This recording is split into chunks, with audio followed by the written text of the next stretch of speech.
What if the thing that your child is obsessed with is actually the thing that's going to prepare them for the future in your homeschooling world, in your homeschooling life? So, none of my kids were educated the way public school says they were supposed to, and today, really, they are thriving in real life. And in fact, some of the things that they were so interested in would probably be seen as distractions, but it's the exact things that shaped their careers, their confidence, and their life skills. I want to show you what that looks like in real life. Just get a peek into how that looks. Do you ever want to pick somebody's brain who's already done it? Well, that's what this is going to be about. I think it's going to be a fun podcast video wherever you're watching it. You can watch this on podcast or on YouTube. Also, I will probably start filming right here. I know it's not the best setup, but I can hide in my room and my husband and daughter can be out there, and I can just come and make videos for y'all. And hi, my name's Olivia Cagle. I have been homeschooling for 20 years. I am a spirit-led homeschool mentor coach, and I combine my 20 years of experience of homeschooling with my inner healing coaching and my mindset coaching to help you not have overwhelm in your homeschool, to homeschool with peace and confidence. Okay, let's go take a peek at what I did in my homeschool with my kids and how their interest built their confidence and skills and how it all rolled in together to what they're doing today. All of our kids were born with a specific purpose, with God-given interests, and how God designed them. And I don't want you to think the way that I homeschool is the way that you need to homeschool, because that's why I believe in spirit-led, we learn to hear God's voice, and I'm going to get into more of those videos soon. But I do know that a lot of moms, when they're looking at, I type in the keywords to see what a lot of moms are interested in, but they really want to know curriculum choices, and that is important. But learning to hear God's voice and learning to lean into your kids' interests, I believe, is one of the most important things you can learn for your kids, because you're going to give them a love of learning in the process of this. And when they learn that they love learning, they can learn anything. And this is what's worked for our family, and I'm sharing it to give you ideas and not pressure at all. I have graduated 2 kiddos, and I still have a daughter at home that I'm homeschooling right now, and she's 12. Okay, so let's talk about my son. Let's do story 1. This is my son, and he is a firefighter today.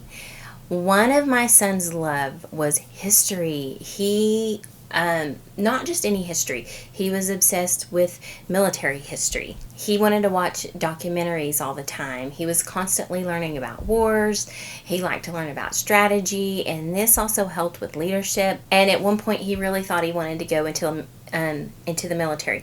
We created military binders for him. All of his interests, we would put him in binders. We would go on field trips of stuff that he loved. Now, here's the thing. He ended up getting married and didn't want to go to the military because of that, but his route was becoming a firefighter, which actually totally made sense. But now when I look back, I can clearly see how all those interests just translated into what's going on in his life today. So think about it. As we leaned into that, it actually helped him build discipline and respect for structure, understanding teamwork, and actually mission-based thinking. In all the documentaries he listened to, he is actually an auditory learner, and we discovered he was dyslexic pretty bad. So reading wasn't going to be his strength, but listening was. And I really leaned into that.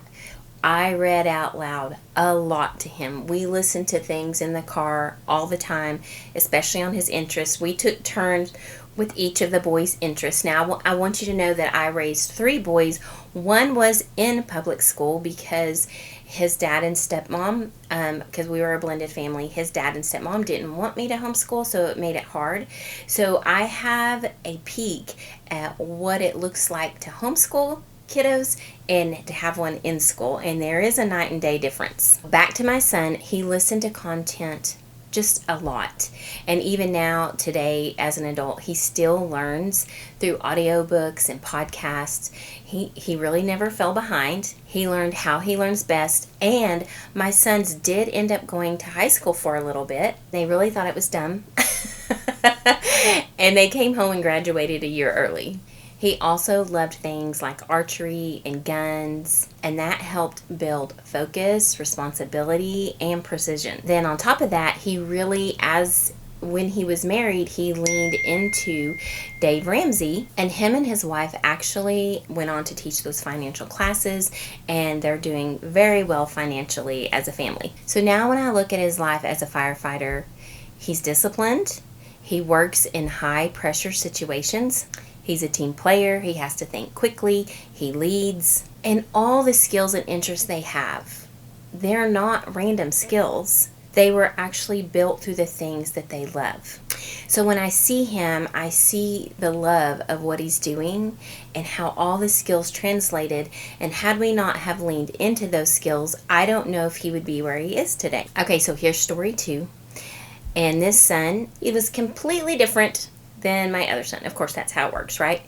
And he was always creating. He was always building. He was always fixing things. He loved knives and tools.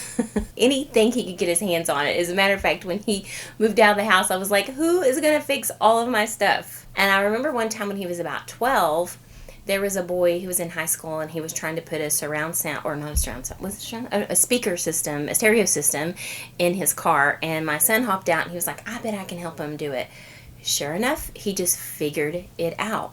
But let me tell you how come he had those skills to do this. He was just the child who didn't wait to be taught. He learned as he did. He learned by doing. As a matter of fact, he started a cake decorating business when he was 10. I read the book to the boys, Better Than a Lemonade Stand, and the cake decorating business just stuck out to him, so that's what he did. What I did back then, I called around and I wanted to see if there was anybody doing cake decorating lessons, and they only wanted them for adults. But I said, listen, I know he's young, but I promise he will do an amazing job. He actually started watching YouTube videos, and by the time he got into the class, he was the best in the class of all of those adults. And then people started paying him to do all kinds of cake decorating. This kind of homeschool can look very messy. There's no linear path that can look like this. Also, with him, there was messes everywhere. But I learned something important as a mom. I used to make him pick up his messes, but I stopped making him pick up his messes, and he would put them in the corner or just kind of make sure they're tucked away just a little bit, because if I put it all up, it would shut down his momentum. And we are an ADHD family, so out of sight, out of mind. I just let him create, and I let him continue creating and building and fixing things. And it turned out those weren't just hobbies, you know, it was problem solving. You learned skills through that, entrepreneurship. You learned confidence. It was learning how to take an idea and to turn it into something real. As he got older, he worked as a plumber, so did my other son, and then a carpenter. And then he learned from my dad on building houses and flipping houses and learning how to redo everything. And he ended up owning a successful contracting business by the time he was 23 years old. And it just makes perfect sense how everything just flowed for him that way.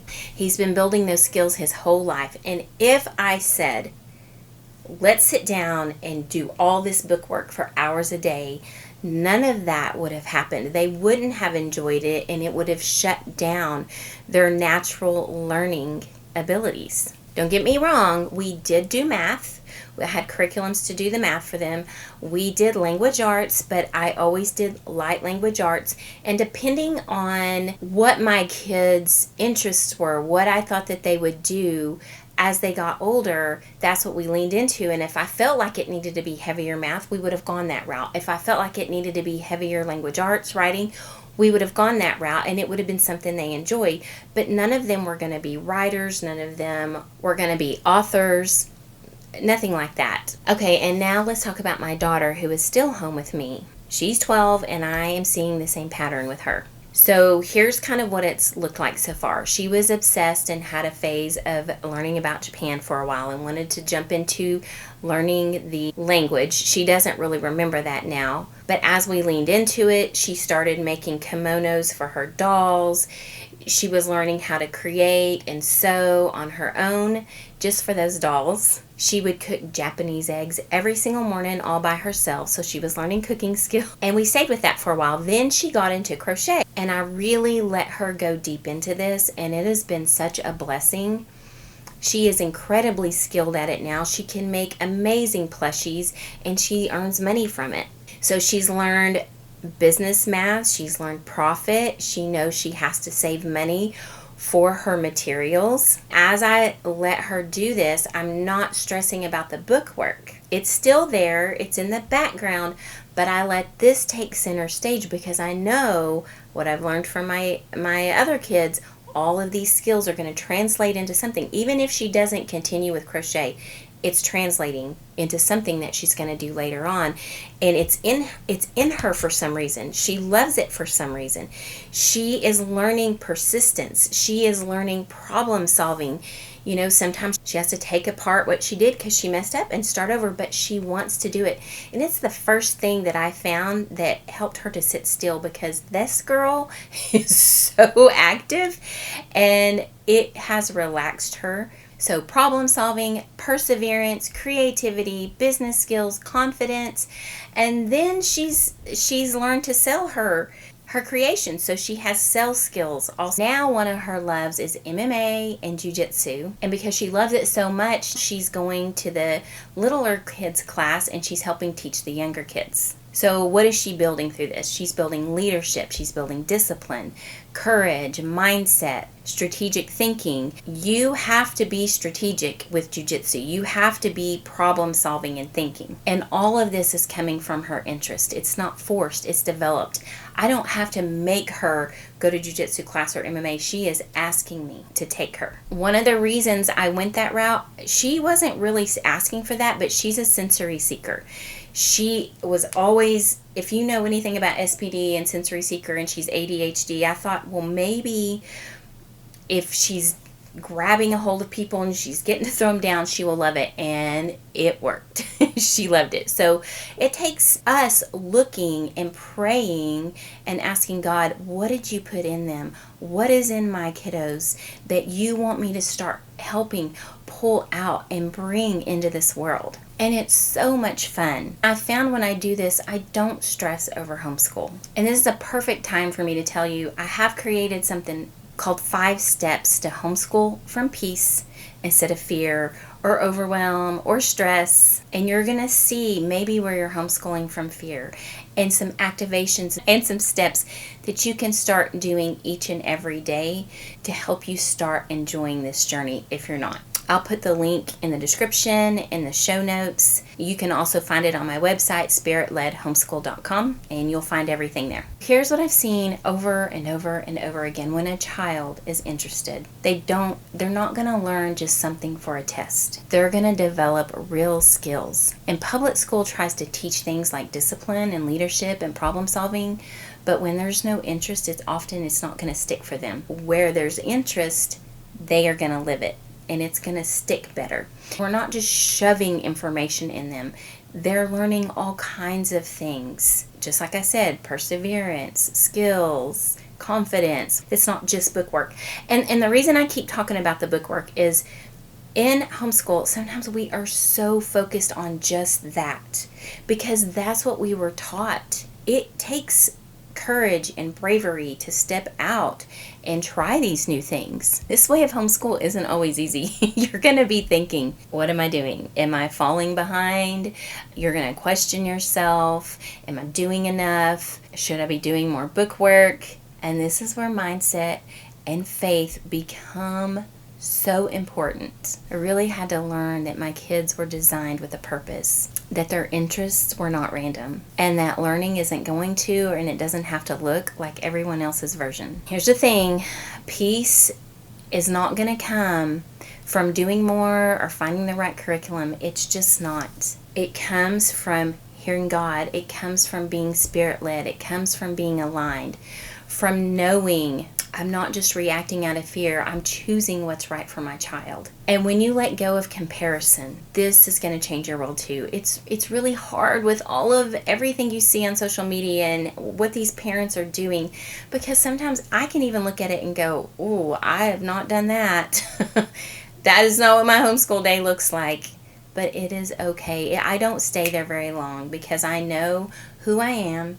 I know that I have specific gifts and talents in me that I also get to teach my kids. And the second I start comparing myself to other people's homeschool, I lose peace, right? Because the comparison is a thief of joy. So if you're a homeschool mom, of course you probably are watching this, all right? And if your child doesn't fit the mold, or you don't feel peaceful and you feel pressure or overwhelm, or your homeschool doesn't look like what you thought it should, I just want to encourage you, the best thing often doesn't look like a straight line. And your child might not be behind. They might actually be building something deeper, and maybe you can rest in that. I have free resources on my website, and I'll link them below. I also work one-on-one with homeschool moms, especially the ones who are really struggling with overwhelm and peace. That's where mindset coaching and inner healing comes in, because if we don't have our mind right and we don't have our thoughts right and we still have stuff that's coming up and triggering us,